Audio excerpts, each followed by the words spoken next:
안녕하세요. 저는 30대 중반의 돌싱녀입니다. 결혼을 일찍 해서 이제 10살 된 딸아이를 혼자 키우고 있어요. 이렇게 얘기하면 주변 사람들이 저를 안쓰럽게 보기도 하죠.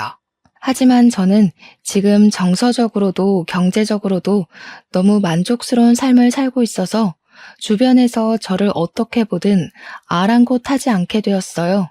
물론 처음에는 불쑥불쑥 화도 나고 내 신세가 너무 처량하다는 생각도 들어서 우울감에 빠질 때도 많았답니다. 이혼하기까지의 일들을 생각하면 너무 충격적인 일들의 연속이었거든요. 그런데 모든 상황이 정리되고 보니 비로소 내 삶을 찾은 듯해 도리어 이혼하길 잘했다는 생각이 들더라고요. 도대체 무슨 일들이 있었길래 이혼하길 잘했다는 생각까지 드는 건지 궁금하시죠? 이제부터 제 얘기를 풀어보겠습니다.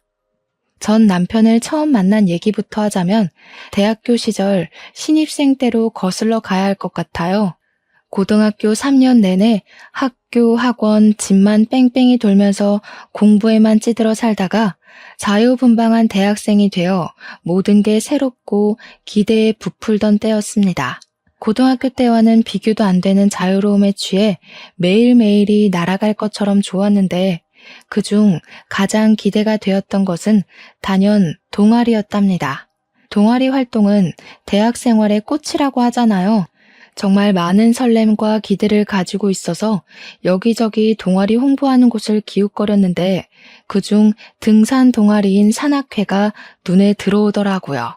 저는 본래 에너지가 넘치고 움직임이 많은 활동들을 좋아하는 편이어서 이왕이면 정적인 분위기보다 동적인 분위기의 동아리를 선택하고 싶었거든요.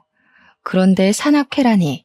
어렸을 때 잠깐 경험해봤던 클라이밍 생각도 나서 망설임 없이 바로 가입했답니다. 산악회에 가입하고 보니 여자 학우들의 비중이 현저히 낮은 데다 여자 신입생 등록은 저뿐인 게 아니겠어요? 저야 뭐 성격 자체도 활동적인 데다 중성적인 이미지도 강해서 남자 선배들이 전혀 어려워하지 않았고 선배들도 여자 신입생이 한 명이라 이런저런 것들을 많이 챙겨주고 도와주시더라고요. 그렇게 시작된 동아리 활동은 정말 대학 생활의 꽃이 맞더라고요. 산악회는 모임도 활동도 많은 동아리였어요. 시기별로 등산 일정이 정해졌고 준비를 핑계 삼아 매일같이 동아리방에 모여서 놀다가 술자리로 이어지는 날이 다반사였답니다. 그렇게 매일같이 마주치다 보니 선배들과 격이 없이 편하게 웃고 얘기할 수 있는 정도로 가까워졌어요. 그중에 집이 같은 방향이라는 이유로 술자리가 파하면 매일같이 저를 바래다 주는 선배가 있었는데요. 이름은 정민우였고 군대 다녀오고 2학년으로 복학한 선배였어요. 처음에는 방향이 같다는 이유로만 바래다 주나 보다 생각했는데 모임이 아닌 날도 저를 바래다 준다고 기다리는 모습을 몇 번 보고 나니 나를 좋아하는 건가 생각했죠. 역시나 어느 날 집에 바래다 주면서 사귀자고 고백을 하더라고요. 저도 민우 선배가 좋아지고 있을 때여서 우리는 자연스럽게 연인 사이로 발전했답니다. 그렇게 대학 생활 내내 민우 선배와 매일같이 얼굴을 보면서 연인 사이로 지냈어요. 어느 연인들처럼 중간중간 싸우면서 헤어지는 시기도 있었지만 곧 허전함을 견디지 못해 다시 만나기를 반복했었네요. 성격적인 부분들은 꽤 잘 맞았던 것 같은데 관심사는 달랐어요. 민우 선배는 성적이나 스펙보다는 남자는 인맥이라며 대외적인 만남이나 모임 등을 신경 쓰는 편이었어요. 반면에 저는 일하는 여성을 동경하며 커리어 우먼으로서의 꿈을 갖고 있었어요. 그래서 학교 생활 내내 학업 성적과 스펙 쌓기를 중요하게 생각했었답니다. 어느덧 3년이 지나고 선배가 먼저 졸업하면서 바로 취업을 했어요. 작은 회사라고 싫어하는 사람도 있었지만 일이 힘들지 않아서 잘 다니더라고요. 다음 해에는 저도 졸업하면서 바로 취업을 했는데 성적도 좋았고 그동안 쌓아온 스펙이 있어서 누구나 알만한 이름 있는 중견 기업에 무난히 취직할 수 있었답니다.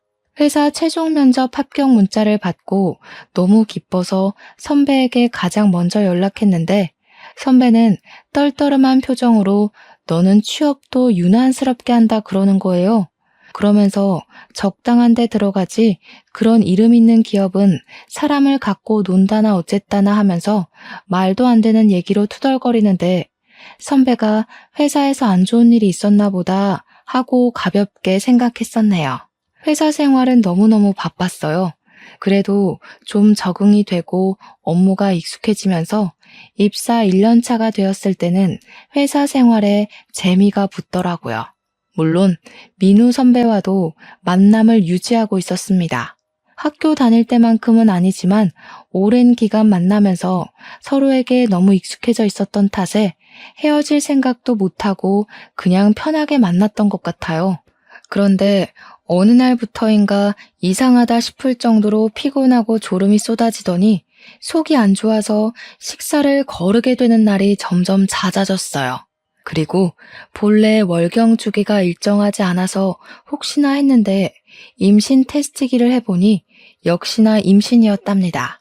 이대로 아이를 낳게 되면 출산 휴관이 육아 휴관이 써야 할 테고 그러면 몇 년씩 경력이 단절될 생각을 하니 눈앞이 깜깜해지더라고요. 잠시 망설임도 있었지만 바로 민우 선배를 만나서 임신 사실을 알리고 낳고 싶지 않다고 말했습니다. 그런데 선배는 임신이라는 말을 듣자마자 당장 결혼하자고 하더라고요. 너 너무 이기적이라 생각 안 해? 같이 가진 아기를 겨우 네 커리어 때문에 낳지 않겠다는 게 이기적이지 않아? 겨우 회사라니? 내가 회사 일을 얼마나 좋아하는지 알면서 회사 적응한 지도 얼마 안 됐단 말이야. 이대로 결혼해서 아이까지 낳으면 지금까지 내가 일한 건 다 소용이 없게 되잖아. 그리고 돈은? 선배 혼자 번 돈으로 새 식구 생활비가 될 것 같아? 넌 날 뭐로 보는 거야? 내가 어떻게든 돈 많이 벌어오면 되잖아.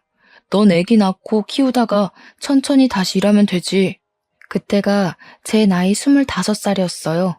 25살에 결혼해서 잘 다니던 회사 그만두고 아이 엄마가 된다고 생각하니 정말 싫었지만 선배가 이렇게까지 얘기하니까 마음이 많이 흔들리더라고요. 오래 만난 사이라 애정이 식었을 법도 한데 이렇게 결혼하자고 하는 걸 보니 여전히 나를 많이 사랑하는가 보다는 생각이 들어서 저도 결국 결혼을 결심하게 되었습니다. 시댁과는 선배와 연애할 때부터 자주 들락날락하면서 편하게 지냈던 터라 신혼집은 시댁과 5분 거리로 시부모님이 구해주셨어요. 시모는 그저 아들 하시는 보통의 아들 엄마이셨고 시부는 선배를 좀 못마땅해 하셨어요. 선배가 회사 그만두고 사업하고 싶다는 말을 입에 달고 살았는데 정말 사업한다고 할까봐 걱정이라고 하시면서요. 그도 그럴 것이 자유롭게 환경에서 운동을 했던 사람이라 회사의 조직적인 분위기를 싫어했고 사업하고 싶다는 말을 입버릇처럼 했어요. 하지만 성격이 유야무야 다 퍼주는 성격이라 사업과는 거리가 있어 보였거든요. 남편은 집에서는 가정적인 모습이었지만 결혼 전과 다름없이 무슨 모임이다, 누가 불렀다 하면서 술에 취해 밤늦게 들어오는 일이 허다했습니다. 워낙 사람들과 모임을 좋아하는 사람인 걸 알기 때문에 이해하려고 애썼지만 제가 몸이 안 좋다고 해도 술에 취해 늦게 들어올 때는 정말 화가 났어요. 그래도 아이 낳으면 달라지겠거니 하고 믿고 두었는데 어느 날은 집에 들어오자마자 회사를 그만두고 헬스장을 인수받아서 자기가 운영해 볼 거라는 폭탄 선언을 던지더라고요. 한참 윗기수인 산악회 선배가 본인이 하던 헬스장을 헐값에 넘길 테니 네가 인수해서 운영해 보는 건 어떻냐고 했다는 거예요. 아무리 헐값이라도 당장 모아둔 돈이 없으니 대출을 받아야 하는데 매달 대출금은 어떻게 갚고 이제 곧 아이가 태어나면 나도 회사를 쉬어야 하는데 생활비는 또 어떻게 하겠다는 건지 생각해 봤냐며 말렸어요. 그 선배도 장사가 잘 안 되니까 헐값에 인수하려고 던지는 거지. 그 사람도 장사가 잘 되면 헐값에 던지겠냐? 당신은 이제 한 가정의 가장이야. 제발 생각 좀 하고 살아. 어쩌려고 그래? 매달 회사 월급만큼 꾸준히 벌어다 줄 수 있냐고. 뭐라는 거야. 네가 생각하는 그런 거 아니고 내 생각해서 특별히 나한테 던지는 거야. 회원수도 꽤 있고 수완도 괜찮다고 했어. 그리고 망해서 파는 게 아니라 그 선배 와이프랑 해외에서 살기로 했단다. 장사 잘 돼서 돈 모아가는 거거든. 내가 생활비는 못해도 100만 원씩은 줄게. 서방님 앞길 막지 말고 바가지 좀 작작 긁어라. 남자가 사업하는데 옆엔 내가 웬 큰 소리야? 정말 어이가 없었습니다. 곧 애도 낳는데 새 식구 생활비로 100만 원이라니. 이 사람이 과연 생각이 있는 건가 의심스러울 정도였습니다. 사야 할 아기용품이 산더미고 돈 나갈 구멍도 앞으로 더 있을 텐데 남편은 지금이 아니면 자기한테 이런 기회는 다시 없을 거라고 꿈까지 들먹이더라고요. 나 원래 헬스장 사장님 되는 게 원래 꿈이었어. 너는 돈 때문에 네 남편 꿈을 꺾고 싶니? 돈은 있다가도 없고 없다가도 있는 건데 그렇게 돈 해야겠어? 이 여편네가 돈에 정신이 나갔구먼. 뭐? 돈에 정신이 나가? 당신이야말로 이제 곧 아기가 태어나는데 꿈 타령이나 하고 싶어? 나는 뭐 꿈이 없어서 이러고 있니? 나도 회사에서 인정받고 승승장구하면서 팀 리더 되는 게 꿈이었다고. 당신이 아기 낳자며 돈 걱정하지 말래서 결혼한 거잖아.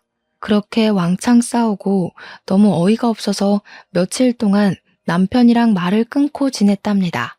그랬더니 기어이 자기 뜻대로 회사에 사표 내고 대출받아서 헬스장을 인수해버렸더라고요. 저는 임신 기간 내내 입덧도 심하고 아침이면 몸이 붓고 밤이면 다리가 뭉치고 수시로 허리가 아파서 점차 지쳐가고 있었습니다. 임신 6개월이 지나면서는 갈수록 출퇴근이 힘에 부치면서 가급적 출산 휴가를 빨리 써야겠다는 생각뿐이었고요. 하지만 벌 수 있을 때 한 푼이라도 벌어야겠다는 생각에 결국 아기 낳기 직전까지 회사를 다니다가 출산 휴가를 냈답니다. 하지만 아이가 태어나고부터 돈 문제가 불거지기 시작했어요. 매달 나가는 생활비는 늘었는데 남편은 애초에 약속했던 100만 원도 줄 수 없을 것 같다고 통보를 하더라고요. 헬스장 운영비에 인수할 때 받은 대출금의 이자까지 내고 나면 남는 돈이 없는 걸 어떡하냐고 그랬어요. 자기와는 전혀 상관없는 일인 것처럼 통보를 해오는데 책임감이라곤 일도 찾아볼 수 없는 모습이었습니다. 약속과 다르잖아. 못해도 100만 원씩은 갖고 온다며. 왜 한 입으로 두 말하는 거야? 누군 갖고 오기 싫어서 안 갖고 오니? 아직 생각만큼 매출이 많이 없는 걸 어떡해? 헬스장을 굴러가야 하고 대출금 이자도 밀릴 수는 없잖아. 그래서 돈이 없다고. 당신이 뭘 잘했다고 소리 질러? 너는 매달 100만 원 가지고 생활하는 게 가능하다고 생각했니? 그런데 그마저도 안 갖다 주면 기저귀랑 분유는 어떡하라고. 애를 굶기라는 거야? 무슨 그렇게 무책임한 태도가 다 있어. 우리 엄마한테 사달라고 하면 되지. 바로 옆에 엄마네가 있는데 무슨 걱정이야? 마치 남의 집 일을 얘기하는 것처럼 나 몰라라 하는데 저는 정말 너무 어이가 없었습니다. 이미 시부모님들은 남편 보험금과 저와 제 아이의 보험금까지 대신 내주고 계셨어요. 보험금뿐만 아니라 아기 낳고 몸보신해야 한다며 비싸게 한약도 지어주시고 돈을 아껴야 된다는 생각에 산후조리를 집에서 하려는 걸 아시곤 출산 비용과 조리원 비용도 모두 내주셨어요. 사실 시부, 시모 두 분 다 공무원이셔서 저희보다는 경제적으로 넉넉하시긴 했어요. 하지만 본인들과 우리 세 식구 보험료와 퇴직하면 실버타운 들어간다고 따로 모으는 노후 자금도 있어서 매달 꽤 많은 지출이 있을 거라는 건 바보가 아닌 이상 모를 수가 없었어요. 그런데 아이 기저귀와 분유값까지 도움을 받아야 한다니 덜컥 아이를 가져서 결혼해놓곤 매번 시부모님 도움을 받는 것에 자존심도 상하고 불편한 마음이 들더라고요. 하지만 다른 방도가 없어서 결국 시댁에 이런저런 사정을 얘기하게 되었습니다. 시부모님은 본인들이 아들을 잘못 키워서 착한 며느리가 고생한다고 미안해하시면서 본인들이 생활비 100만 원을 대신 주겠다고 하시더라고요. 남편은 생활비로 겨우 50만 원을 가져올까 말까인데 시부모님이 100만 원씩 주신다고 하니까 남편한테는 실망스러운 마음뿐이었습니다. 이런 남편을 믿고 애까지 낳았다니 앞날이 캄캄한 게 너무 우울하기만 했답니다. 그나마 다행이었던 것은 그동안 남편이 각종 모임을 빠지지 않고 다닌 덕에 인맥이 꽤 넓다는 거였어요. 그 인맥 덕분에 지인들 소개로 등록하러 오는 회원들도 늘어나고 지인들이 전단지를 만들어 와서 인근 아파트 단지에 돌리면서 홍보도 해주더라고요. 처음 6개월 동안은 정말 손가락만 빨다가 그렇게 지인들이 적극적으로 나서준 덕에 한 1년쯤 지나고부터는 제법 수월하게 운영이 되는 것 같았어요. 그러면서 매출은 늘어났지만 생활비에 여유가 생기지는 않았어요. 트레이너 월급과 대출금과 이자, 운영비로 나가는 돈은 줄기는커녕 더 늘어났거든요. 여전히 생활비로 가지고 오는 돈은 회사 다닐 때 벌던 월급의 반도 안 되는 금액이었어요. 가끔 150만 원씩 가지고 올 때도 있긴 했지만 아기 돌잔치까지 치르고 나니 결국 남는 돈이 없더라고요. 다행히 제 육아휴직이 끝나서 아이는 어린이집 1세 반으로 등록하고 드디어 저는 회사에 복직하게 되었습니다. 그렇게 달마다 제가 버는 월급 300만 원이 들어오면서부터 비로소 경제적으로 여유가 생기기 시작하더라고요. 시부모님께도 100만 원씩 주시던 거 그만 주셔도 된다고 말씀드릴 수 있었고 남편과 돈 문제로 다투는 것도 예전에 비해 많이 줄어들게 되었어요.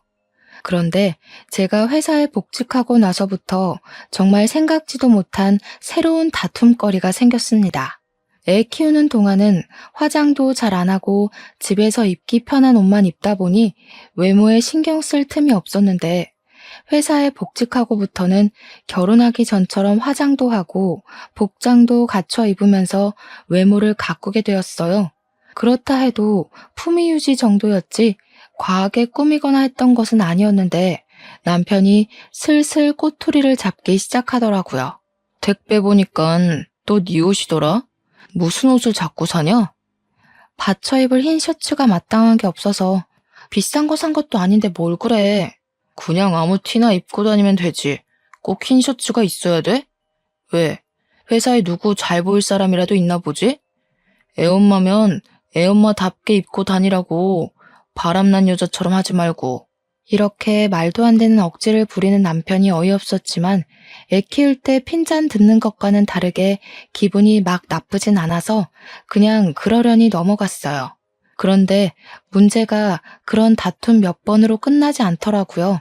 제가 다니는 회사는 회식이 잦은 편이었습니다. 그룹별, 팀별, 동아리별, 동기별, 직급별 등 회식 공지가 자주 올라왔어요. 모든 회식에 꼭 참석해야 하는 것은 아니었지만 저는 가급적이면 직급 높은 상사들이 참석하는 회식이나 친한 동기들끼리 갖는 회식은 꼭 참석하려고 했어요.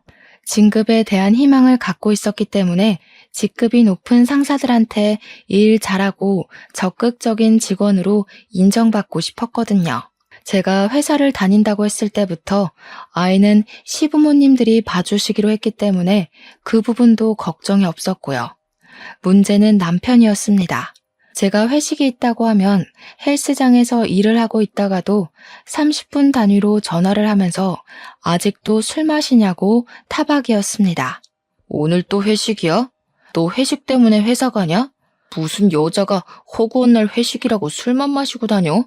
무슨 소리야. 돈 벌러 회사 다니는 사람한테 그 월급으로 우리 생활비 쓰는 거 몰라서 그래? 남편은 헬스장 하는데 넌 그 잘난 회사 다니면서 돈 번다고 지금 생색내는 거야? 번지르르한 남자들이랑 같이 일하니까 남편이 우스운가 봐? 거기 남자들 대기업 다닌다고 겉으론 점잖은 척 똑똑한 척이지 속은 다 쓰레기고 늑대야. 여자들 옆에 앉혀놓고 술 마시려고 회식 그런 거나 하는 거라고. 그런 자리에 꼭 끼고 싶냐? 당장 들어와. 다른 사람들이 다 당신 같은 줄 아나 보지? 당신이 헬스장에 운동하러 오는 여자들 보면서 늑대 같은 생각만 하니깐 다른 사람도 다 그렇게 본다고 믿는 거잖아, 지금. 에이씨, 지금 말 다 했어? 그냥 네가 회식을 안 가면 되잖아. 자꾸 그런 식으로 회식을 술 마시고 늦게 오는 자리로만 몰아가고 화를 내니까 나중에는 저도 오기가 생기더라고요. 본인은 결혼 전과 똑같이 모든 모임 다 참석하고 술 마시고 늦게 오는 날이 수두룩하면서 저는 끼케야 회사 회식이나 대학교 선후배 모임 정도만 나갔었거든요. 더욱이 술 취해서 들어온 적도 없었고요. 특히 대학교 선후배 모임은 남편과 같이 참석할 때도 있었는데 한 번은 집에 와서 갑자기 막 화를 내더라고요. 너 아주 실실 웃더라. 다른 남자들이랑 술 마시니까 그렇게 좋디? 너 여기저기 해프게 웃는 게 꼭 술집 여자 같았어. 뭐? 지금 그게 와이프한테 할 소리야? 오랜만에 만나 반가워서 기분 좋게 얘기한 걸 가지고 그렇게 말하는 게 이상한 거 아니야? 당신 진짜 사고 회로에 문제 있는 것 같아. 당신 말대로 거기 선배 후배들이 나를 술집 여자로 봤다는 거니? 당연하지. 회사 다니면서 돈 번다고 유세나 떨고 집에 있는 남편은 개무시하고 다른 남자들이랑 술 마시면 그저 좋아서 해프게 웃는데 그럼 그게 술집 여자지 뭐냐? 남편은 이미 혀가 꼬인 상태였어요. 그렇게 막 화를 내면서 술주정을 하더니 그대로 고꾸라져 버리더라고요. 그 다음날 어제 나한테 그렇게 얘기한 거 기억나냐고 물어봤더니 자기가 설마 그렇게 얘기했겠냐며 기억이 안 난다고 우기는 거예요. 그때 속으로 생각했답니다. 다음부터는 이런 일이 생기면 녹음을 해야겠다고요. 그리고 더 큰 일은 이후에 있었습니다. 그날은 부장급들이 다 참석하는 데다 곧 조직도 개편이 있을 예정이라 회사 분위기도 살필 겸 해서 참석한 회식이었어요. 회식을 시작한 지 대략 1시간도 안 되었는데 남편 전화가 오더라고요. 안 받으면 받을 때까지 전화를 하고 전화를 받으면 왜 늦게 받냐고 화를 낼 걸 알고 있었기에 급히 화장실로 가서 전화를 받았어요. 남편은 급한 목소리로 애가 아파서 병원 가는 길이니까 집에 아무도 없어도 놀라지 말라고 하더니 제 대답을 듣기도 전에 그냥 끊어버리더라고요. 놀란 마음에 양해를 구하고 부랴부랴 나와서 택시를 잡는데 제 앞으로 남편 차가 와서 멈추는 게 아니겠어요? 게다가 남편은 싱글벙글 웃고 있더라고요. 어서 타. 우리 드라이브 하자. 오늘 헬스장은 후배가 봐준 데서 오랜만에 당신이랑 놀려고 시간 뺐어. 애는? 병원 간다며. 아까 전화로 한 얘기는 뭔데? 그리고 당신 내가 여기서 회식하는 건 어떻게 알았던 거야? 그거야. 당신이 회식 핑계대고 바람이라도 났을지 누가 알아? 그래서 당신 회사 앞에 있다가 한번 따라와 봤지. 유미는 우리 엄마가 봐주고 있어서 잘 놀고 있을걸? 애가 아프다고 해야 당신이 바로 뛰쳐나올 것 같아서 그냥 한 말이니까 유미 걱정 안 해도 돼. 뭐? 바람? 당신 의처증이야? 와이프 바람날까 의심하고 아이 아프다고 거짓말해서 드라이브니 뭐니 하자고? 당신 그러고도 웃음이 나와? 진짜 제정신 아닌 거 아니야? 오늘 회식이 얼마나 중요한데. 뭘 그렇게까지 화를 내. 애 괜찮으면 됐지. 그렇다고 네가 나한테 거짓말해서 걸릴 일이 있었던 것도 아니고. 너는 기껏 여기까지 온 남편한테 그렇게 화를 내야 해? 그래, 알았다 알았어. 내가 미안해. 이제 다시는 의심 안 하고 무조건 믿을게. 화 풀어, 어? 그렇게 다시는 의심하지 않기로 약속을 받아내고 일단락 짓기는 했어요. 이후에도 남편은 대놓고 의심은 못하면서도 제가 조금만 늦는다고 하면 계속 확인 전화를 해대며 의심의 눈초리를 풀지 않았어요. 하지만 저는 조금도 의심받을 행동을 한 게 없었기 때문에 남편의 의처증을 무시하기로 했답니다. 제가 회사에 다니면서 매달 들어오는 일정 금액의 월급이 생기고 어느덧 남편 헬스장도 자리를 잡으면서 저와 남편은 더는 경제적인 부분을 크게 걱정하지 않게 되었습니다. 어느 날은 남편이 이제 자기도 취미 생활을 했으면 좋겠다고 골프를 시작하겠다고 하더라고요. 그동안 저는 남편이 헬스장을 운영하는데도 불구하고 회사 다니랴 집안일 하랴 아이 보랴 존체 운동할 시간을 낼 수 없어서 헬스장 근처에도 못 가고 있는데 남편이 취미 생활로 골프를 시작하겠다니 기가 막히더라고요. 당신 취미가 운동이라며 매일 헬스장에서 운동하는데 또 무슨 골프를 친다는 거야? 그게 무슨 취미로 하는 거냐? 헬스장에서 운동하는 건 일 때문에 하는 거지. 그리고 나도 이제 좀 다른 운동이 하고 싶어. 나도 운동하고 싶은데 육아랑 집안일 때문에 시간이 없어서 엄두도 못 내고 있다고. 그런데 당신은 그 좋아하는 운동을 매일 하면서 이젠 골프까지 치러 다닌다고? 당신 나한테 헬스장 와서 운동하라고 한 번이라도 얘기한 적 있어? 너 운동하는 거 싫어하지 않았어? 그리고 집에 있으면 매일 쉬고 싶어 했잖아. 다 너 생각해서 운동하라고 얘기 안 한 건데 그걸 모르냐? 나도 산악회였어. 운동하고 움직이는 거 좋아하는데 매일 회사 일에 집안일이 힘들어서 그런 거잖아. 그런데 집안일 도와줄 생각은커녕 골프 치러 다닐 생각을 하니? 다닐 거면 나도 같이 다녀. 같이 다니면 유미는? 너는 주말에도 시댁에 애 맡기고 놀러 다닐 생각하고 있는 거야? 나야 좋게 말해서 취미니 단골 회원들이 봤다 하면 골프 얘기를 하길래 회원들 관리 차원에서 배우는 거라고.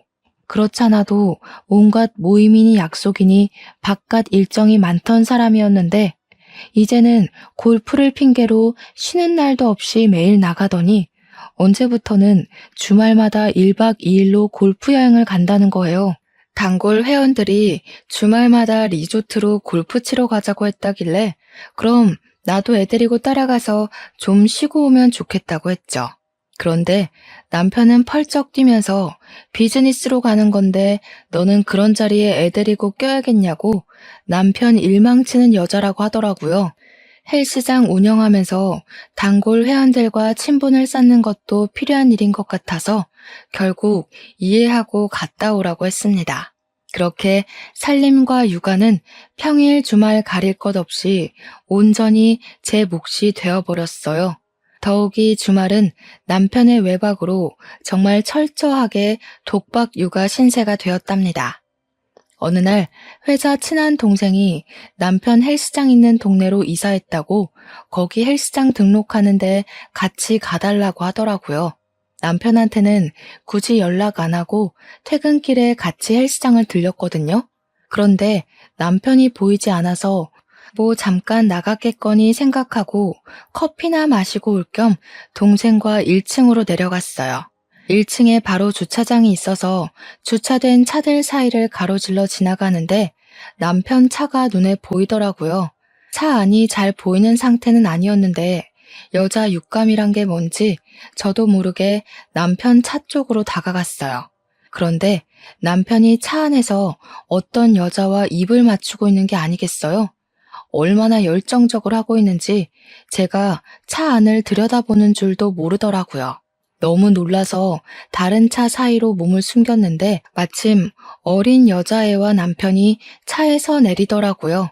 어린 여자애는 헬스장 직원 복장을 하고 있었는데 보아하니 카운터 알바인 것 같았어요. 우습게도 주변 시선을 의식해서인지 둘은 가볍게 눈빛을 주고받고는 각자 떨어져서 건물 안으로 사라지더라고요.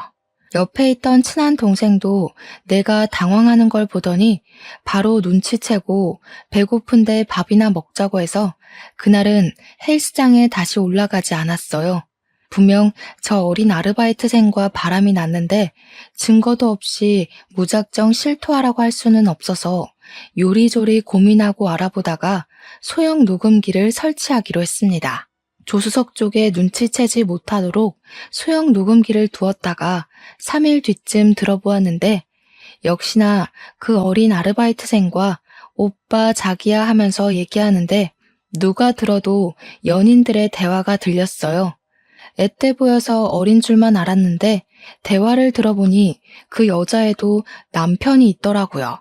유부남 유부녀끼리 그것도 나이 차이가 10살은 넘게 나면서 오빠 자기야 하는 걸 들으니 피가 거꾸로 솟는다는 게 이런 거구나 싶더라고요. 남편과 상간녀는 이번 주말에는 어디 펜션 예약했는데 거기 뷰가 어땠고 음식은 어땠고 하면서 떠드는데 말을 종합해보니 그동안 단골 회원들과 골프 여행을 갔던 게 아니라 이 어린 알바년과 밀월 여행을 갔던 거였어요. 저는 그것도 모르고 집안일에 육아까지 혼자 다 하고 주말 돼서 독박 육아했던 걸 생각하니 배신감에 눈물이 쏟아지더라고요. 단판을 지을 생각으로 헬스장 근처로 가서 남편을 불러내고 바람 피우는 거 알고 있다고 얘기를 했습니다. 처음에는 펄쩍 뛰면서 나보고는 의처증이라고 뭐라 하더니 너는 의부증이냐고 오리발을 내밀더라고요. 주말마다 딴짓하니깐 좋냐? 나 당신 거짓말하는 거 다 알고 온 거야. 오리발 적당히 내밀지. 갑자기 딴짓이라니. 단골 회원들이랑 골프 치러 가는 거 허락해놓고서는 갑자기 사람을 거짓말쟁이로 모는 건 뭐냐? 안 그래도 지금 바빠 죽겠는데 시답지 않은 얘기하려고 불러내기나 하고 나 헬스장 들어가 봐야 돼. 내 말 아직 안 끝났어. 들어가긴 어딜 들어가? 왜? 그 알바년이 지금 이 순간에도 보고 싶든? 아이고 참 유별난 사랑이다. 너 바람난 거 다 알고 있다고 말하러 온 거야. 그렇게 어린애랑 바람나서 주말마다 외박이나 하고 정말 나한테 너무한 거 아니야? 야, 너 의부증이냐? 내가 걔랑 무슨 바람을 피운다고 그래. 헬스장 말아먹을 일 있어? 내가 직원이랑 바람나게. 너나 말 조심해. 실토할 기미 없이 자꾸 오리발을 내밀길래 녹음기를 틀어서 그간 둘이 했던 대화를 들려줬어요. 오빠, 저번 주말에 갔던 곳 침대가 너무 편했는데 이번에도 그런 곳으로 잘 고른 거 맞죠? 나 침대 불편하면 못 자니까 펜션 리뷰랑 이런 것도 잘 체크해야 돼. 알죠? 역시 오빠밖에 없어. 너 침대 불편하면 못 자는 거 알고 내가 항상 스위트룸 뺨치는 곳으로 예약하잖아. 이번에도 마음에 들 거야. 너랑 마실 와인도 완전 고급진 걸로 준비했으니까 기대하라고. 가만 듣고 있던 남편 얼굴이 사색이 되더니 갑자기 녹음기를 집어서 냅다 던지더라고요. 그러면서 도리어 적반하장식으로 저한테 막 화를 내는 거예요. 너 이게 뭐야? 남편 뒤낚이려고 이런 거 몰래 넣어둔 거지? 이 정신 나간 년. 야, 네가 지금 구린 게 있으니까 오히려 날 의심했나 봐. 이제 보니 너 아주 무서운 여자였구나. 둘이 같이 있는 걸 이미 봤는데 증거도 없이 실토하라고 할 수는 없잖아. 당신이야말로 자기가 이러고 다녀서 그동안 나 의심했던 건가 봐? 뭐라고? 그게 그거랑 같아? 남자가 여자 의심할 수도 있고 어쩌다 한번 바람필 수도 있고 그런 거지. 어쩌다 한 번인지 지금까지 여자 갈아치워가면서 바람 피웠는지 내가 어떻게 아니? 어디서 적반하장이야? 여보, 나 걔랑 바람 피우는 그런 관계 아니야.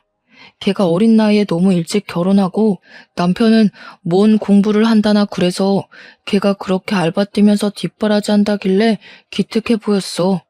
그렇게 고생하는 게 안 돼 보이고 하니까 한두 번 밥 사주고 그랬던 거지. 진짜로 걔랑 그렇게 그런 사이 아니야. 나 걔가 오빠 오빠 하면서 엉겨붙잖아. 자기 나 못 믿어? 그 말을 나보고 믿으라고? 그래서 그게 그렇게 좋았냐?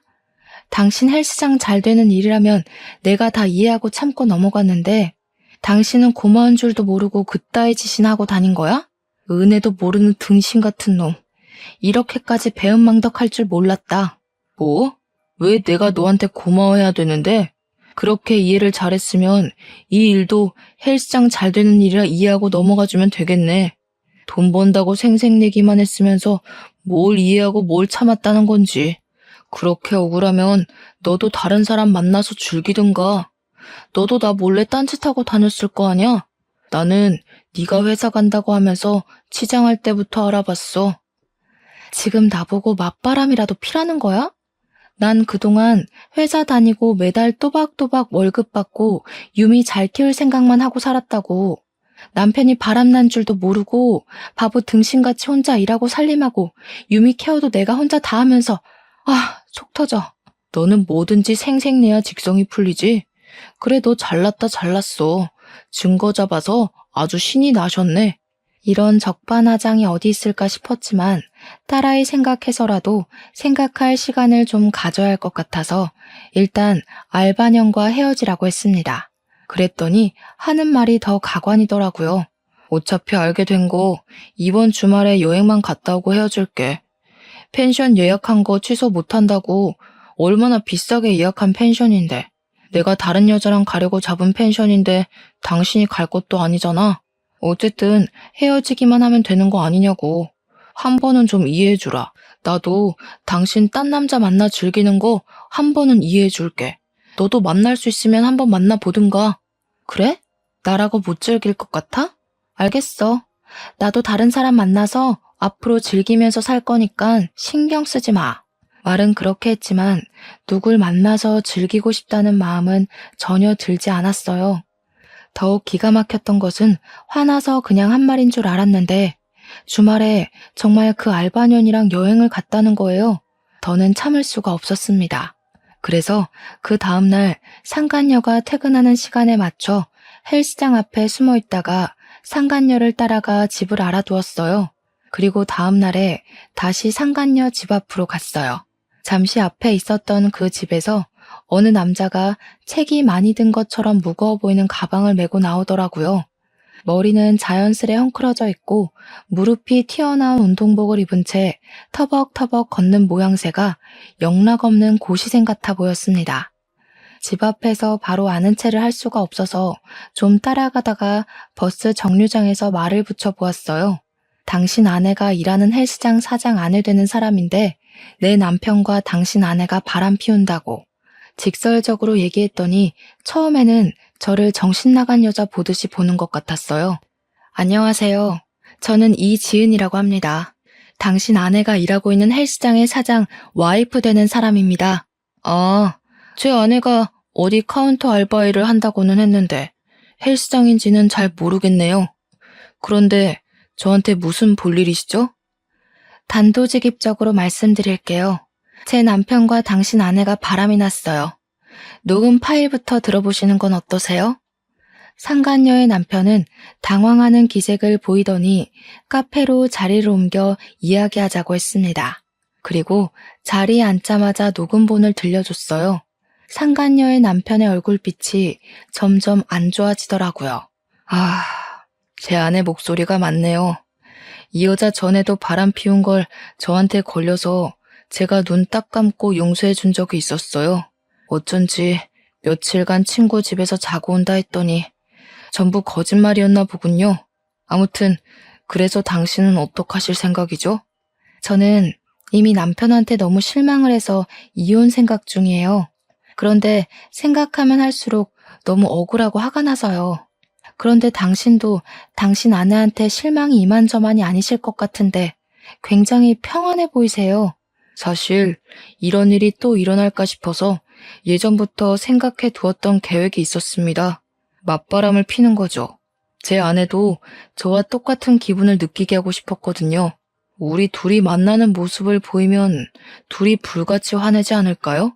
너무 좋은 생각이에요.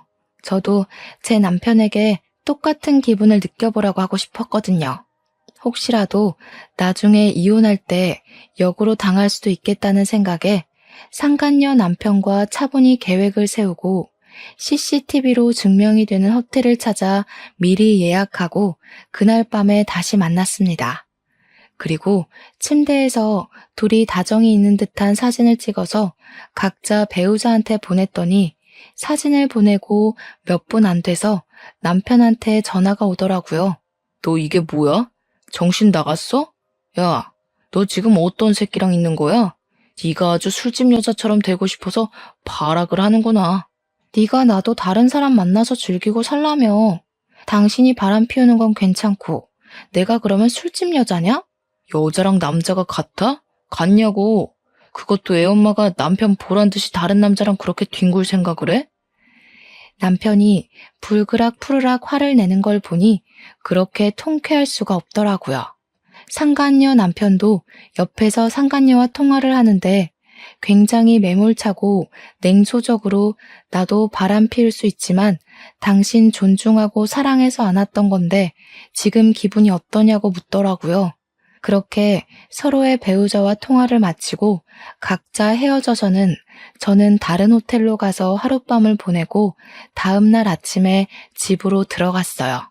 그런데 남편이 저를 보자마자 더러운 여자라고 소리치면서 냅다 뺨을 갈기더라고요.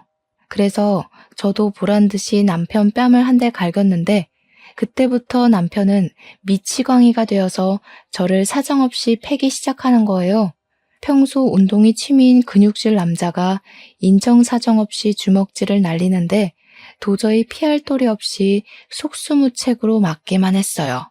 그러다 남편이 숨이 찼는지 잠깐 헐떡거리면서 멈추길래 없는 정신을 부여잡고 정신 나간 여자처럼 도망쳐 나왔습니다. 근처에 갈 곳이라곤 시댁뿐이라 시댁으로 도망쳤는데 시부 시모가 제 모습을 보시더니 아연실색하셨어요. 저는 남편이 개 패듯이 때렸다고 겨우 말하고는 그대로 정신을 잃었답니다.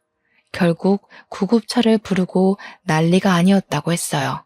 정신을 차려보니 치료가 끝난 상태로 병원 침대에 누워있더라고요.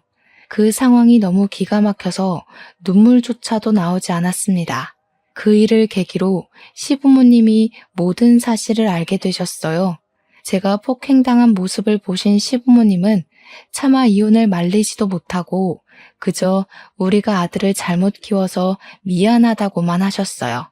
회사에는 2주가량의 병가를 냈고 친정 부모님께는 폭행 사실을 빼놓고 남편이 바람피워서 이혼하게 됐다 전화로 말씀드렸는데 친정엄마가 집으로 오겠다는 거예요. 아직 여기저기 멍투성이에 상처도 다 아물지 않았는데 이런 모습을 보고 기겁하실 엄마를 생각하니 그제야 눈물이 나오더라고요. 오신다는 걸 굳고 말리고 바로 일사천리로 이혼 절차를 진행했습니다.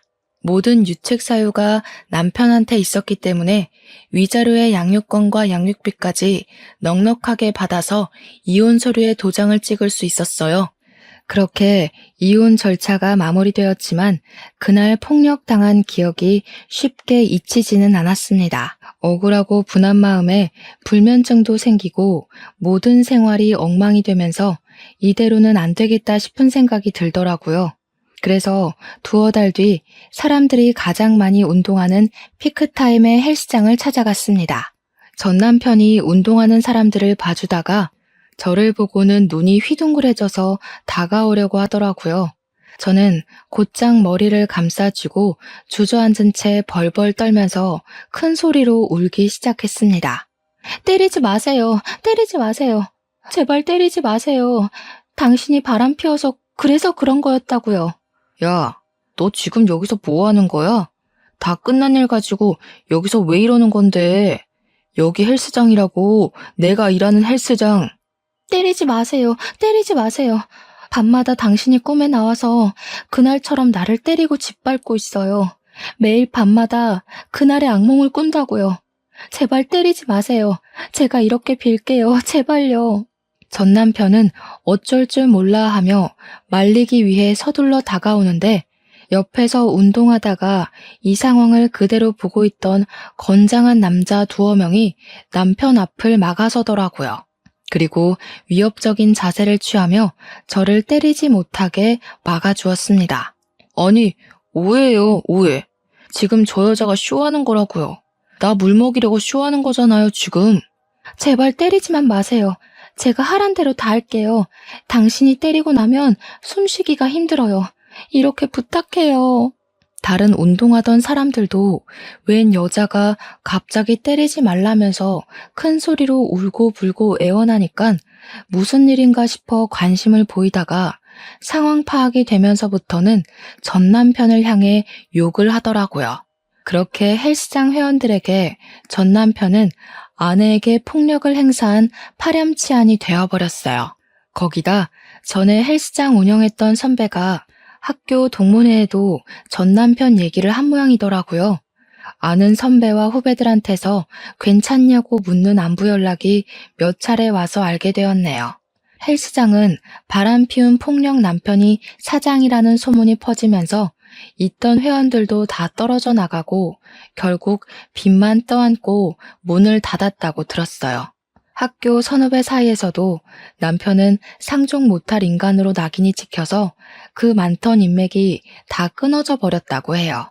이혼 소송이 마무리되고 헬스장을 찾아가 그렇게 한바탕 울고 났더니 억울하고 분한 마음이 조금은 풀리더라고요. 그러다 문득 상간녀 남편도 이혼하고 잘 정리되었는지 궁금해져서 오랜만에 상간녀 남편을 만났어요. 제가 폭력 당한 얘기를 듣고는 본인이 그런 제안을 해서 그렇게 되신 것 같다고 죄송하다고 하더라고요. 저는 남편 본색을 알게 되어서 이렇게 이혼도 하고 이제 그런 사람과 얽힐 일 없게 되었으니 오히려 잘 된 것 같다고 얘기했습니다. 상간녀 남편은 여자가 이혼만은 하지 말아달라고 싹싹 비는 통에 아직 이혼 소송 중이라고 하더라고요. 그 사람이 돈으로 꼬셨다고. 돈 많은 사람이 꼬시는데 한 번 넘어간 걸로 내가 뭘 그렇게 잘못했냐고. 네가 돈이 많았으면 내가 넘어갔겠냐고. 그러면서 이혼만은 절대 못한다고 우기잖아요. 저를 좋아해서 그런 거면 안쓰럽기라도 하지. 정말 좋아했던 게 아니라는 건가요? 바람 피운 걸로 봐서는 좋아했다고 하기도 염치 없겠지만요. 제가 사법고시 패스해서 검사 마누라로 살아보는 게 그 사람 소원이었는데 사실 이 일 터지기 전에 사법고시 1차 붙고 2차 준비 중이었거든요. 고지에 다다른 거였는데 그새를 못 참고 바람을 저지른 거죠. 지금은 3차까지 다 붙고 첫 발령을 기다리는 중이에요.